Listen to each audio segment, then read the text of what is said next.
اس کے بعد حضرت نوح علیہ السلام کا واقعہ بیان کیا جا رہا ہے. یہ پہلا رسول ہے آدم کے بعد. یہ جو ہے پہلے رسول ہے. آدم نبی ہیں، یہ رسول ہے. انہوں نے اپنی قوم کو 950 سال اللہ کی طرف بلایا. اللہ فرما رہا وما آمن معه الا قلیل. 950 سال میں مفسرین نے لکھا ہے کہ کچھ یہی 80 آدمی ایمان لائے تھے. آج کتنی پیڑھیاں گزر جائیں، 18 پیڑھیاں گزر جائیں گی اور چند لوگ ایمان لائے. وما آمن معه الا قلیل، تھوڑے لوگ ایمان لائے. جب ان کو ان کی قوم کی طرف بھیجا گیا تو قوم جو ہے بہت ہی بحث کرنے والی قوم تھی. تبھی تو کہا گیا فَأَكْثَرْتَ جِدَالَنَا، بہت زیادہ بحث کرنے والی، کثرت سے بحث کرنے والی قوم تھی. یہ کون؟ حضرت نوح کی. سب سے پہلے انہوں نے یہ کہا کہ تم تو انسان ہو ہماری طرح، مَا نَرَاكَ إِلَّا بَشَرًا مِثْلَنَا، تم ہماری طرح ایک انسان ہو. اور بشر، انسان، یہ نبی کیسے ہو سکتا ہے، رسول کیسے ہو سکتا ہے؟ یہ کنفیوژن ہمیشہ ٹیڑھے ذہن والوں کو برابر ہوتا رہا ہے. پہلے یہ تھا کہ بشر رسول کیسے ہو سکتا ہے، اور آج کہتے ہیں کہ رسول بشر کیسے ہو سکتا ہے. یہ تو کہتے ہیں نا، پہلے یہ تھا کہ بشر رسول کیسے ہو سکتا ہے، اور آج کیا کہتے ہیں، رسول بشر کیسے ہو سکتا ہے. اللہ، دونوں عقیدے مساوی ہیں، ایک جیسے. تو انہوں نے کہا کہ آپ ہم جیسے رسول ہیں، آپ ہم جیسے انسان ہیں. ٹھیک ہے. یہاں ساؤتھ میں ایک شاعر گزرا ہے، وے منا، بہت بڑا شاعر گزرا ہے. اس کی شاعری سے جو ہے توحید ٹپکتی ہے. اس کا مجسمہ میں نے پللہ مری میں دیکھا ہے، وہاں محبوب نگر میں اس کا مجسمہ ہے. وہاں پہ پللہ مری، پیر لا مری یعنی پیر کا باغ، مری مینس باغ، اللہ مانے کا. تو وہ جو پیر کا باغ یا اسی طرح بچوں کا باغ، اس میں اس کا مجسمہ ہے. وہ لکھتا ہے اپنے ایک شعر میں کہ نمک اور کافور دونوں دیکھنے میں ایک جیسے ہیں. نمک اور کافور دونوں ایک جیسے ہیں، مگر جب ان کو چکھو تو دونوں کا ذائقہ الگ الگ ہے. ایسے ہی انسان، عام انسان ہے اور نبی بھی انسان ہے. دکھنے میں دونوں ایک جیسے ہیں نبی، لیکن دونوں میں فرق یہ ہے کہ ایک کے اوپر وہی اترتی ہے، ایک کے اوپر وہی نہیں اترتی.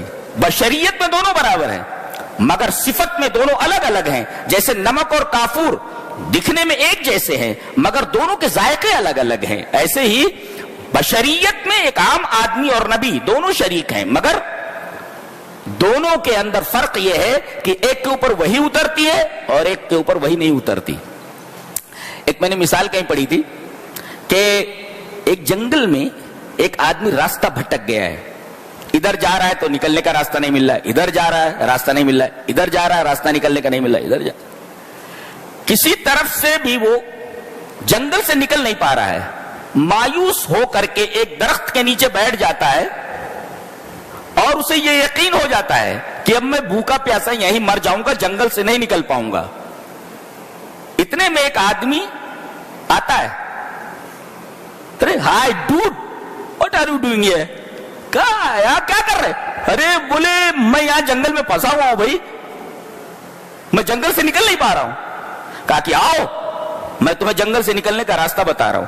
اب یہ ضد کرنے لگے، ارے تو میری طرح ایک انسان ہے، تو مجھے کیا راستہ بتائے گا؟ ارے بے وقوف، وہ تیری طرح انسان ہے مگر وہ راستے سے باخبر ہے، تو راستے سے بے خبر ہے. دونوں میں فرق ہے. رسول جو ہوتا ہے وہ راستے سے باخبر ہوتا ہے، تو راستے سے بے خبر ہے. بشریت میں دونوں برابر ہیں مگر ایک بے خبر ہے اور ایک باخبر ہے. لہذا یہ اعتراض کہ بشر رسول کیسے ہو سکتا ہے، ایک ذہنی اپج تھی ان کی، اور وہ بھی خراب ذہن کی ایک اپج.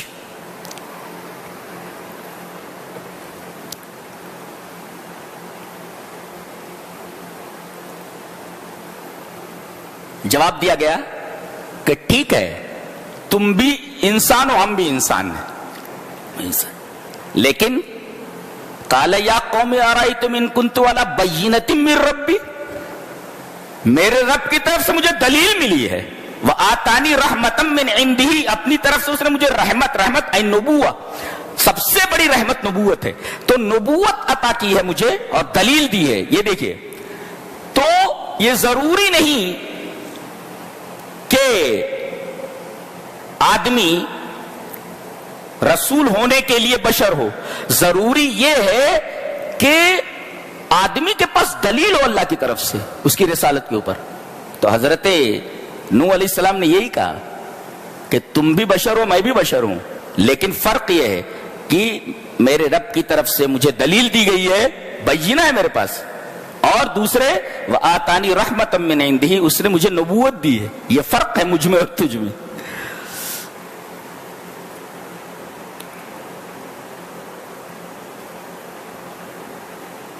فرمایا گیا یہ جو رحمت اور نبوت ہے یہ کسی کو زبردستی نہیں دی جاتی، کسی کو بس تھوپا نہیں جاتا اگر آدمی اسے ناپسند کر رہا ہے۔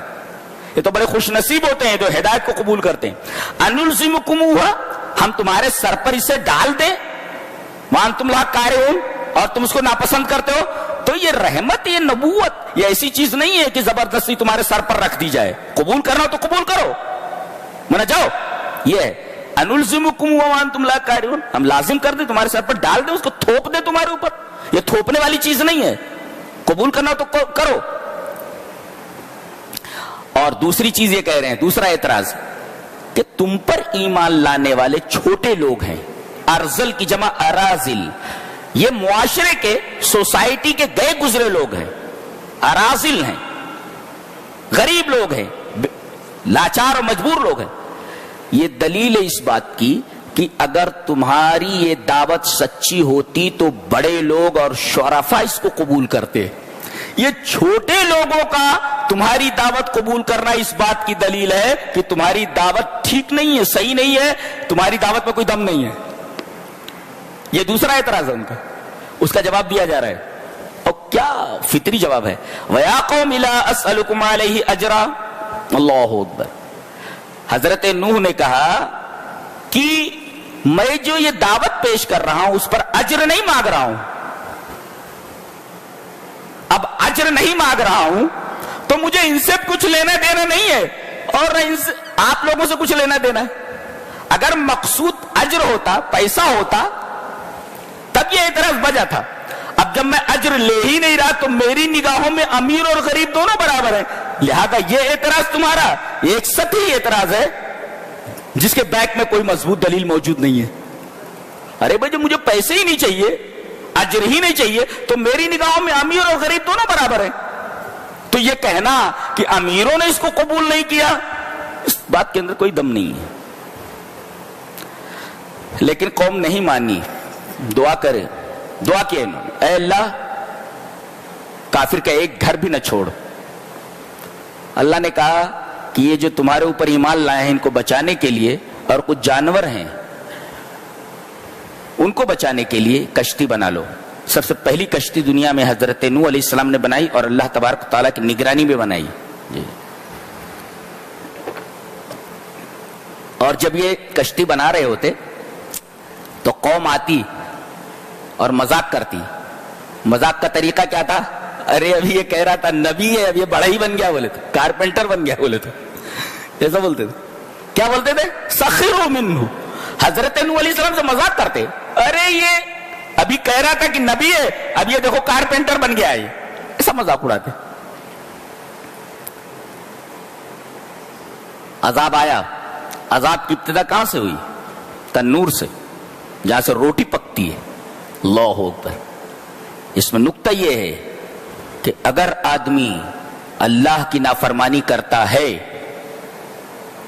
اور اپنی نافرمانی سے باز نہیں آتا تو جس چیز پر وہ زندہ رہتا ہے، جس کے بغیر وہ زندہ نہیں رہ سکتا، اسی کو اس کے لیے عذاب بنا دیتا ہے۔ ایسا نہیں ہوا؟